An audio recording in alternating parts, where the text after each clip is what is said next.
I don't know.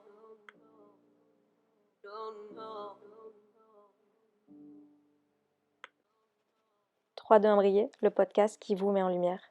Je m'appelle Océane, je suis coach de vie. Quand vous rejoignez mon univers, on parle d'état d'esprit positif, des pensées, des émotions, comment redevenir ou devenir créateur de sa vie, ne plus subir sa vie, mais bien choisir. Parce qu'effectivement, il y a des choses que tu n'as pas forcément choisies quand tu étais enfant et tu as pu créer des blessures émotionnelles, des blessures d'enfance comme je les appelle. Sauf que tout cela n'est pas une fatalité. C'est parti. Hello et bienvenue dans ce nouvel épisode de podcast. Le retour, tu l'entendras, le son est meilleur, donc j'espère que tu apprécieras la qualité de cet épisode de podcast. Aujourd'hui, je voulais revenir un petit peu sur le passage à vide que j'ai pu avoir il y a quelques années en arrière, ma dépression. On va mettre les mots dessus, c'est le mot que le médecin traitant que j'avais à l'époque avait exprimé concernant ce que j'étais en train de vivre, et du coup je voulais qu'on en parle parce que je sais qu'il y a des personnes qui passent par des moments difficiles et qui ont du mal à voir la fin là-dedans. Et vraiment, s'il y a une phrase que j'ai envie que tu commences à noter, si jamais tu prends des notes, ou en tous les cas garde-la en tête, c'est que derrière le chaos, il y a toujours un cadeau. Voilà, ça c'est ma phrase, c'est la première phrase d'ailleurs de mon livre Le Kit Positif. Parce qu'en fait, c'est tellement ça. Quand tu traverses des ténèbres, quand tu traverses des moments d'obscurité, quand tu traverses un moment qui est vraiment, vraiment compliqué et douloureux, je t'assure qu'en fait, il n'y a pas que de l'obscurité là-dedans. Et je vais t'expliquer aujourd'hui ce que moi, ça m'a appris, ce que moi, ça m'a enseigné, et pourquoi aujourd'hui, je suis en capacité de dire merci à ma dépression. Chose que j'étais pas forcément capable de dire et de faire au moment où ça m'arrivait. Mais voilà, maintenant avec le recul, plusieurs années plus tard, je suis en capacité de pouvoir te le formuler, de pouvoir te le dire et de t'expliquer aussi pourquoi. Cette dépression, elle est intervenue pourquoi ? Elle est intervenue parce que moi, le déclencheur, ça a été une rupture amoureuse. Sauf que ça n'a pas été que ça, en fait. Ça a juste été la partie visible, comme on dit, de l'iceberg. Mais à côté de tout ça, il y avait plein de choses déjà qui n'allaient pas dans ma vie, dans lesquelles j'étais dans un vrai mal-être, en fait, dans lequel je n'avais pas du tout l'état d'esprit que je te partage aujourd'hui. Malgré que j'étais dans le développement personnel, c'est ça qu'il faut savoir, c'est que j'avais déjà commencé le développement personnel, mais en fait, j'étais beaucoup dans la connaissance. J'étais beaucoup, comme je dis, à consommer les livres et les vidéos YouTube, parce qu'à l'époque, il n'y avait pas les épisodes de podcast et tout ça. Et du coup, j'étais beaucoup dans cette consommation-là, mais je ne mettais pas réellement tout en pratique. Ce qui fait qu'à un moment donné, je me suis retrouvée sans énergie, perte de sens, voilà, ce que dans le développement personnel, on peut appeler un petit peu la nuit noire de l'âme, si tu connais. Donc vraiment une perte de sens, une perte d'identité, une perte de goût, enfin, plus d'envie. À vivre dans le noir, ne pas vouloir répondre au téléphone, ne pas être en lien, ne pas me laver tous les jours, ne pas manger tous les jours, enfin voilà, ça a été cette période de ma vie. Sauf que comme je te dis, le déclencheur, ça a été la rupture, mais en fait, il y avait déjà plein de choses qui n'allaient pas, c'est-à-dire que j'étais déjà une personne qui n'était pas forcément très épanouie dans sa vie, et j'étais une personne qui ne savait pas en fait m'apporter de l'amour, et qui n'avait pas cette estime et cette confiance que j'ai développée par la suite. Et c'est ça mes plus beaux cadeaux, on y vient. C'est-à-dire qu'il y a eu, certes, pour moi ça a duré 4 mois et demi, 5 mois, où je me suis retrouvée à l'arrêt, mais le plus beau cadeau qu'il y a pu avoir derrière, ça a été la rencontre avec moi-même, voilà, de me retrouver. Une rencontre ou des retrouvailles, je ne sais pas. En tous les cas, des renouveaux. Un petit peu le phénix qui renaît de ses cendres. Ce symbole me suit depuis quelques années.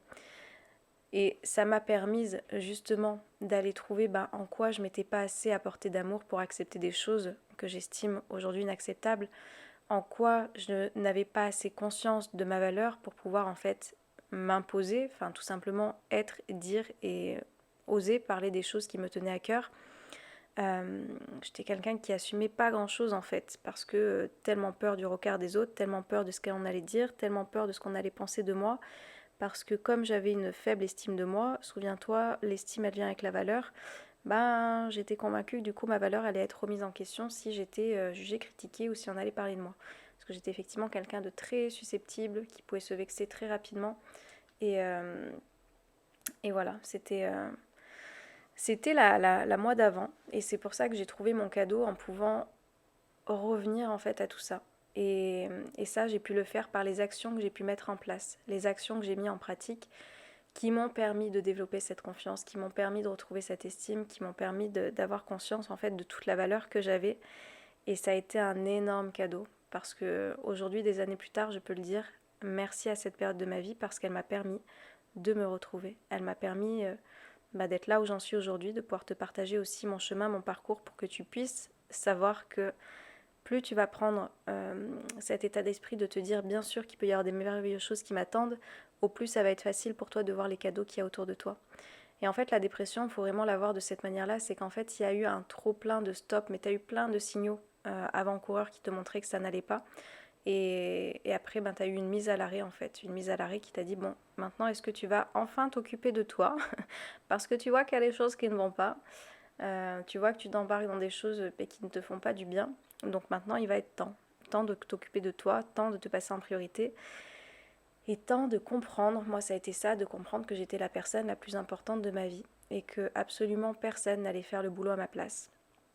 Personne n'allait faire ces actions qui allaient me mener à ressentir cette gratitude, à faire ce travail pour retrouver justement quelles étaient mes valeurs intérieures, quelle était la valeur que je m'accordais, quel était le regard que je posais sur moi qui était beaucoup plus positif qu'avant. De retrouver ma confiance aussi en passant par différentes choses. La confiance, je te rappelle, elle est liée en fait aux capacités, aux compétences que tu crois pouvoir être capable de faire. Donc voilà, de se sentir capable de nouveau de faire des choses. Et voilà, et c'est une vraie transformation intérieure qui s'est opérée. Et forcément, il y a un avant et un après. Et il y avait un livre de Laurent Gounel qui s'appelle Le jour où j'ai appris à vivre. Bah, c'est un petit peu ça. Moi, si tu veux, cet avant et cet après, il m'a appris à vivre d'une autre manière. Et ça m'a ouvert tellement les yeux en fait sur mon comportement, sur ce que je laissais. Et depuis, les personnes des fois elles me disent mais Océane, normalement quand on fait une dépression, il y a une fragilité, on peut retomber, etc. Moi je suis convaincue que quand on a les bonnes clés en fait, qu'on a les bons outils et qu'on a un nouvel état d'esprit, non, on retourne pas vers ces choses qui ont pu être à un moment donné douloureuses, qui ont pu être compliquées. Voilà, parce qu'on a cette capacité ensuite de pouvoir voir les cadeaux qui vont arriver. Donc bien sûr qu'on ressent toujours des émotions, et c'est ça que j'ai aussi appris à faire, de réussir à me permettre de vivre mes émotions en fait, de ne pas les refouler, de ne pas être en colère parce que je me sens en colère, de ne pas être frustrée parce que je me sens triste. Non, ce sont des émotions, c'est quelque chose que j'ai appris en fait à faire. C'est pour ça que je te parle très souvent d'accueil émotionnel et non pas de gestion émotionnelle. Mais du coup, voilà, j'ai réussi à vivre avec tout ça en me disant, bah en fait, c'est juste des passages, c'est juste des messages qui viennent m'être délivrés. Et ça vient juste passer, ça vient juste me traverser à un instant T. Donc je m'autorise maintenant, quand il y a des moments qui vont moins bien, quand je traverse des choses compliquées dans ma vie, parce que oui, il y en a eu d'autres, je viens m'autoriser à ressentir les émotions que j'ai à ressentir par rapport à ce qui est en train de me traverser, par rapport à ce qui est en train de me bouleverser. Mais je ne suis plus en train de me laisser submerger par tout ça. Parce que je pense qu'il y a aussi de ça dans la dépression, c'est que du coup on ne sait pas forcément faire avec ses émotions et on est submergé. Et c'est surtout qu'on broie du noir, on n'arrive plus à démêler les belles choses qui peuvent pourtant y avoir dans sa vie. Et c'est pour ça que du coup pour moi la gratitude c'est vraiment été quelque chose qui a transformé ma vie, qui fait partie de mon quotidien. Pour les personnes qui me suivent sur les réseaux, vous le savez, moi je m'émerveille ne serait-ce que du ciel que je peux voir chaque jour parce que je trouve que c'est un nouveau tableau qui nous est offert. Même pas que 2 fois par jour, plusieurs fois par jour, il y a juste à lever le regard pour voir un petit peu ce qui peut se manifester en haut et voilà, juste d'éprouver de la gratitude déjà pour les choses qui sont là, qui sont simples, juste ne serait-ce aussi de pouvoir te dire ok, je suis en vie en fait, merci pour cette journée, pour cette nouvelle journée sur Terre, je suis là. Donc pour moi ça a recommencé par ça, c'est-à-dire que la gratitude je connaissais mais là je l'ai vraiment réintégrée, je l'ai vraiment ressenti du plus profond de mon être pour comprendre en fait qu'il y a des chouettes choses malgré des moments compliqués. Il y a cette autre phrase, je te partage plein de petites phrases pépites là dans cet épisode de podcast concernant ce que j'ai pu réunir dans mon livre. Ce sont des phrases qui m'ont aidé vraiment à traverser ces moments qui n'étaient pas simples. C'est de se souvenir aussi que rien ne dure. Rien ne dure, absolument rien ne dure dans la vie. Donc même les moments les plus compliqués que tu es en train de traverser, peut-être que tu es en train de traverser une période qui n'est pas forcément cool, je t'assure que rien ne dure et que derrière le chaos, il y a toujours un cadeau. Donc prends le temps de voir un petit peu le recul que tu peux prendre. Sors de ces œillères où tu es en train de voir que le négatif parce que je t'assure qu'il y a d'autres choses autour qui sont très bénéfiques. C'est là où tu vas te rendre compte aussi de qui sont ces personnes qui sont là pour toi, qui sont les personnes que tu vas faire peut-être sortir de ta vie parce que tu te rends compte que y a des personnes qui sont plus là pour faire la fête que pour être à tes côtés quand il y a des coups de moins bien. Tu vas aussi te rendre compte de ressources que tu as à l'intérieur de toi que tu avais oubliées ou que tu ne soupçonnais même pas. Tu vas en sortir grandi, tu vas en apprendre tellement sur toi, tellement. Moi, ça a été la plus belle rencontre avec moi-même, comme je te disais, c'est une rencontre, une retrouvaille, je ne sais pas. Mais en tous les cas, ça m'a apporté tellement. Donc je ne sais pas ce par quoi tu es en train de traverser en ce moment. Si tu as vu le titre de ce podcast, je ne sais pas trop comment je vais l'intituler encore, mais voilà, sache qu'il y a des moments où on se sent effectivement moins bien, mais que ça ne dure pas et tu peux tirer tout le temps des choses positives du moment que tu es en train de passer. Donc voilà, et si tu as besoin, regarde un petit peu les contenus positifs qui peuvent te faire du bien au quotidien, que ce soit ici, avec 3 bien brillés, ou avec les autres personnes. Mais voilà, sois aussi vigilant et vigilante au regard que tu poses, à ce que tu écoutes, à l'environnement dans lequel tu es, parce que évidemment que ça va aussi te stimuler à te sortir de cet état ou justement à sombrer encore un peu plus. Donc, et c'est à toi de choisir. C'est ça aussi que j'ai envie de te rappeler, c'est que personne ne le fera à ta place. Il y a effectivement des soutiens, des piliers, des béquilles à un moment donné que tu peux avoir besoin, mais c'est toi qui vas faire le travail pour rééduquer en quelque sorte tout ça et ne plus avoir besoin de cette béquille. Donc voilà, je t'envoie toutes mes énergies positives et n'hésite pas à me partager si tu es passé par là, quels sont les cadeaux que tu as pu ressortir des moments difficiles que tu as eus, ou si tu es en train de traverser un moment difficile, de te souvenir de ce que je t'ai partagé par ici et de venir quelques temps plus tard me dire les cadeaux que tu as pu trouver sur ton chemin.